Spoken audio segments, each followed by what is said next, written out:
Irko, dobrodošli u moj novi video.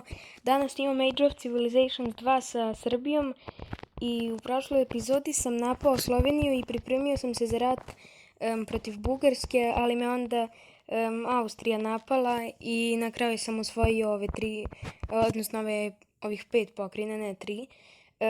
Mislim, nisam ja osvojio, ona je mene osvojila, pa sam se ja malo odbranio i poslije mi je Švajcarska pomogla ovde u ratu. I ja sam uzeo ove pokrajine. Švajcarska na kraju nije ni jednu uzela. A u ovoj epizodi sam planirao da napadnem Austriju i verovatno Mađarsku, pa možda čak i Slovačku, ne znam, vidjet ću. Pa ću onda kasnije Bugarsku i kasnije kad se pripremim napašću Rumuniju verovatno. Onda ne znam šta, možda Italiju, zato što neću još Italiju da napadam jer su dosta jaki, nego ću tek kasnije. Prvo ću ovako malo slabije države da napadam. Ok, da pošaljem ovde vojnike, čisto da bi se pripremio sad za rat.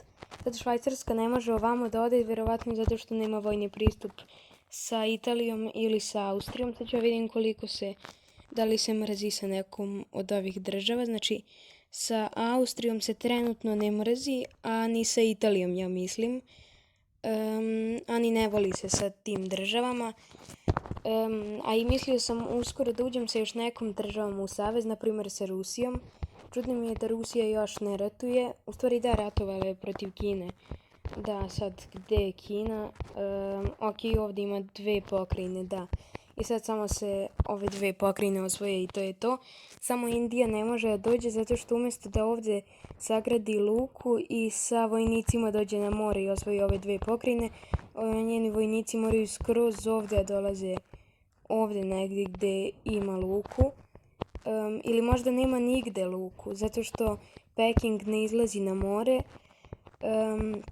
A samo u glavnom gradu, ako je glavni grad na moru, imate luku, tako da mislim da nemaju nigde, a verovatno, pošto su kompjuteri, oni neće sagrade, tako da ne mogu da osvoje te 2 pokrajine od Kine.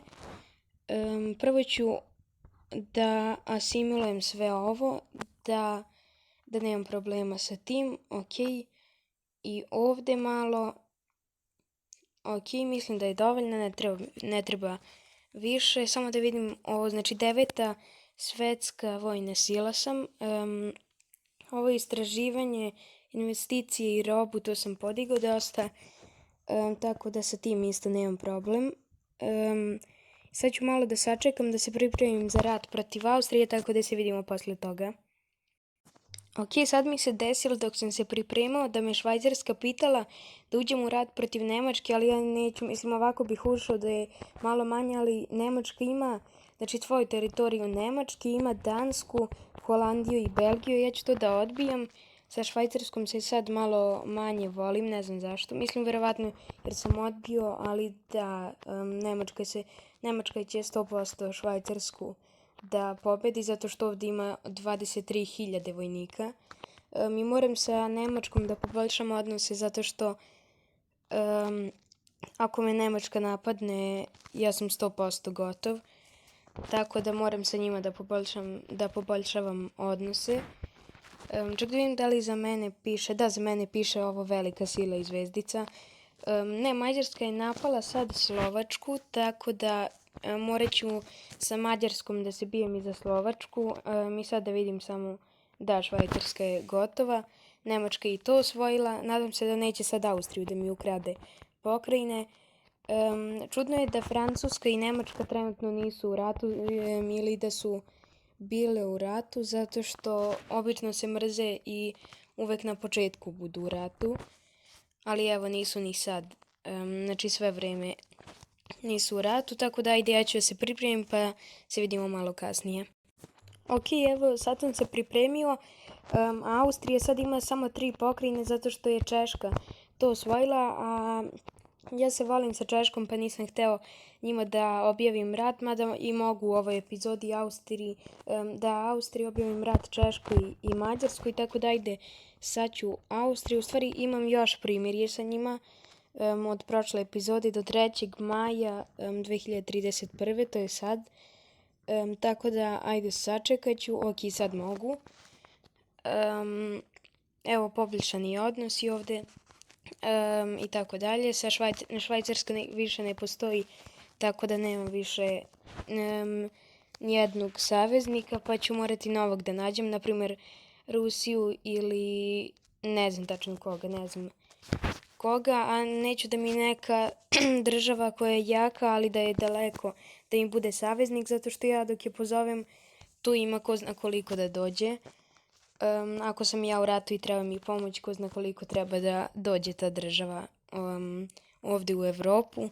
Tako da nekog saveznika iz Evrope, mislio sam Nemačku i Francusku, da sa Nemačkom i Francuskom budem u savezu, pa posle osvojim i Italiju i tako dalje, zato što Nemačka je trenutno druga, ne, sad je prva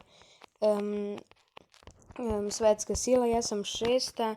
Francuska je 9. trenutno, Amerika je verovatno druga, Amerika je bila prva, sad je druga, da, i naravno osvojila Meksiko, zato što uvek osvaja Meksiko. Da ja nisam osvojio Crnu Goru na početku, verovatno bi Crna Gora i Slovenija u ratu bila, zato što su uvek u ratu. Ok, prvo ću ovo da asimilujem, pa ću da nastavim, na primjer, za rat protiv Mađarske, zato što je Mađarska malo slabija od Češke, pa ću tek kasnije protiv Češke. Evo, pripremit ću se, ovde ću da stavim oko, ne znam tačno koliko, ovako nešto, ok. Ovde ću malo, zato što ipak, čisto da bi tu imao vojnike, ovde ću oko 2000, zato što su ovde dve pokrajine, ok. Znači ovako, ovde ću isto nešto ovako, ne znam tačno koliko, neću nešto previše. I ovako, u Beogradu ću isto da obučim nekoliko vojnika, oko 2000. Ok, ovde ću da pošaljem malo i ovde isto malo više, ovde isto i ovde ću, ok. Severni Kipar mi je objavio rat, ne znam sad da dolazim ovde da ratujem protiv njih. Mogu i Kipar i Severni Kipar da osvojim u jednom potezu, mada neću sad da dolazim ovde. Naravno su prihvatili, zato što sve onako malo slabije države prihvataju. Ok, sa Nemačkom je -6, sa Francuskom +61, tako da ću prvo sa Nemačkom da uđem u savez, kasnije tek, kad se poboljšaju odnosi, pa ću tek kasnije sa Francuskom, iako se sa njima više volim. Ok, vojnici sad ovde idu. Ovde ću da stavimo istraživanje. Ok, mislim da sam spreman. Evo još jedan potez. I to je to. Ovo se asimilovalo sve. I sa Mađarskom se volim. Ona se voli i sa Nemačkom i sa Francuskom. Ali dobro, evo, poboljšao sam odnos i sa Nemačkom i sa Francuskom. Pa mogu da objavim rat Mađarskoj. Evo, objavi rat. Samo da vidim sad, ok, malo se manje volim, ali dobro, nema veze. Idem ovde, ok, ovde.